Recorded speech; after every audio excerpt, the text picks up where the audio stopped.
औज़ुबिल्लाहि मिनश्शैतानिर्रजीम बिस्मिल्लाहिर्रहमानिर्रहीम। अस्सलामुअलैकुम आल dear student, उम्मीद है आप सब खैरियत से होंगे। This is professor Ahmad Naseem Khan and I welcome all of you on my channel. बेटा, आज का जो हमारा टॉपिक है वो है बैंक का क़याम, फॉर्मेशन ऑफ बैंक।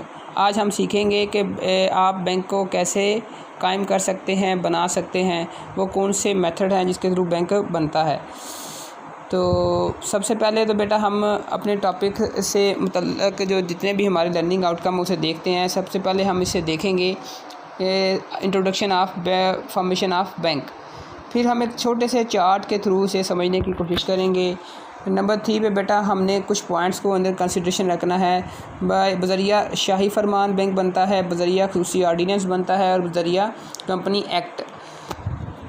आइए बेटा आज के लेक्चर का बाकायदा आगाज़ करते हैं। सबसे पहले बेटा जब अपने introduction to formation of bank को देखना था, उसमें जो चीज़ हमें मद्देनज़र रखनी है वो ये है कि बैंक का क़याम वाहिद मिल्कियती कारोबार, शराकती कारोबार, मुश्तरका सरमाए की कंपनी और इमदाद बाहमी के तहत अमल में लाया जा सकता है। इस चीज़ को आपने मद्देनज़र रखना है। बैंक की नोयत और अहमियत और साइज़ के मुताबिक कारोबार का वज़ा किया जा सकता है। मसलन सरकारी बैंक एक ख़ास कानून के तहत कायम किए जाते हैं। आम तजारती बैंकों की खासियत मुश्तरका सरमाए कंपनी सी होती है। इसके क़याम के लिए कंपनीज ऑर्डिनेंस का इख्तियार अमल में लाया जाता है। बेटा एक चार्ट आपके सामने वज़ा किया गया है जिसमें नंबर 1 पे जब हम बैंक के कायम करने के तरीक़ों को देखते हैं तो सबसे पहले बज़रिया शाही फरमान को अंडर कंसिडरेशन रखा जाता है। बेटा नंबर 2 पे बज़रिया खुसूसी ऑर्डिनेंस को देखा जाता है। बेटा नंबर 3 पे बज़रिया कंपनी एक्ट 1984 को मद्देनज़र रखा जाता है। आइए इनकी डिटेल को देखते हैं। सबसे पहले बज़रिया शाही फरमान। बेटा जब आप बज़रिया शाही फरमान या बाय रॉयल चार्टर के थ्रू बैंक को कायम करना चाहते हैं तो पुराने ज़मानों में जिन मुल्कों में बादशाहत थी वहाँ बैंक शाही फरमान के तहत ही कायम किए जाते थे।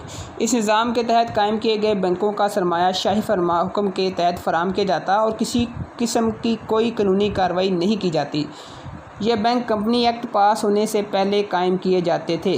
कंपनी एक्ट का आपको पता है क्या मतलब है? जब हिंदुस्तान में अंग्रेज़ आए, कंपनी एक्ट के तहत उन्होंने अपनी कंपनी को क़याम में लाए। इससे पहले के क्या नाम है तमाम मामलात के बारे में ज़िक्र किया जा रहा है। बेटा नंबर 2 पे आप देखेंगे बज़रिया खुसूसी ऑर्डिनेंस। बेटा बज़रिया खुसूसी ऑर्डिनेंस से मुराद ये है कि बैंक का कारोबार की हैसियत रखता है। ये इसमें कोई डाउट नहीं होना चाहिए। अगर बैंक का जब आपके जहन में नाम आए तो आप समझ जाएँ कि ये भी एक कारोबार ही है। इसका बेसिकली मकसद क्या होता है? जैसे हर कारोबार का मकसद होता है नफ़ा कमाना, यहाँ भी मुनाफा कमाना ही है। तो बाज़ दफ़ा हुकूमत कुछ ऐसे बैंक बना देती है जो दूसरे बैंकों से मुख्तलिफ होते हैं।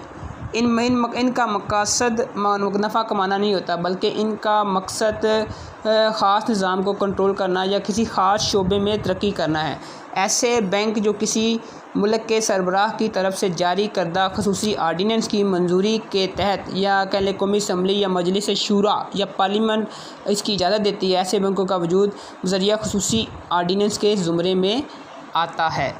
अब आपसे तो 2 एग्जांपल शेयर करने जा रहे हैं। आपके ज़हन में आएगा कि फॉर एग्जांपल के तौर पर सर आप बताएं कि कौन कौन से बैंक हो सकते हैं। तो सबसे पहले बेटा आप देखेंगे स्टेट बैंक ऑफ पाकिस्तान। आप भी इससे वाक़फ़ हैं, हम भी वाक़फ़ हैं कि स्टेट बैंक ऑफ पाकिस्तान का मकसद नफ़ा कमाना नहीं है, बल्कि मुल्क के अंदर तमाम बैंक के निज़ाम को कंट्रोल करना, मुल्क के अंदर ज़र के निज़ाम को कंट्रोल करना। दूसरी एग्जांपल आपसे शेयर करते हैं जिसे आपने इस बैंक का भी बेटा नाम सुना होगा, ज़री तरक्की बैंक। इस बैंक का मकसद भी नफ़ा कमाना नहीं है, बल्कि मुल्क के अंदर ज़राअत के शोबे से वाबस्ता अफराद की कफ़ालत है, जिससे मुल्क के अंदर ज़रूरी तरक्की को मुमकिन बनाया जा सके। इस बैंक के ज़रिए किसानों को आसान शर्तों पे कर्ज़ा मिल जाता है, जिससे वो बीज, अदविया, ट्रैक्टर, सामान और ज़राअत या बासानी ख़रीद सकते हैं और अपनी पैदावार को बढ़ा सकते हैं। बेटा लास्ट जो चीज़ हम आज के टॉपिक में पढ़ेंगे वो है बज़रिया कंपनी एक्ट के तहत जब आप बैंक का क़याम अमल में लाना चाहते हैं। बेटा 1974 में आपको याद होगा कि पाकिस्तान में पीपल पार्टी में जुल्फ़िकार अली भुट्टो की हुकूमत थी। तो उन्होंने क्या किया, उन्होंने गवर्नमेंट की नेशनलाइज पॉलिसी की वजह से बैंक के क़याम का इख्तियार को हुकूमत को मिल गया। मतलब तमाम बैंक को नेशनलाइज कर दिया गया। लेकिन अब बैंकिंग कंपनीज ऑर्डिनेंस 1984 के तहत बैंक कायम किए जाते हैं। कोई भी तजारती बैंक कायम करने से पहले मरकज़ी बैंक से इजाज़त लेना पड़ती है। मतलब अगर आपके पास एक आइडिया, आप एक नया बैंक इंट्रोड्यूस करवाना चाहते हैं तो सबसे पहले आपने स्टेट बैंक से इजाज़त लेनी है और कंपनी रजिस्ट्रार के पास रजिस्टर्ड भी करवाना है।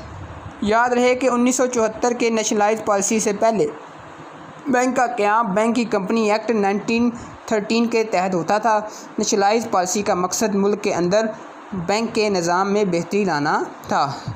तो यहाँ पे बेटा हम अपने टॉपिक का इख्तिताम करते हैं। उम्मीद है बेटा आपको आज के लेक्चर की बखूबी समझ आ चुकी होगी। लेकिन अगर फिर भी बेटा आपको कोई चीज़ पूछनी हो तो आप हमसे व्हाट्सएप के थ्रू आपको हमारा ईमेल एड्रेस नोट कर ले ahmadnaseem2@gmail.com के थ्रू पूछ सकते हैं। बेटा अगर अभी तक आप हमारे चैनल पर नए हैं या आपने अभी हमारा चैनल सब्सक्राइब नहीं किया तो kindly subscribe our channel and also press the bell icon ताकि आने वाली तमाम वीडियोस के लेक्चर आपको टाइमली मिल सकें। बेटा अपना ढेर सारा ख्याल रखिएगा। इंशाल्लाह नेक्स्ट लेक्चर में आपसे मुलाकात होगी।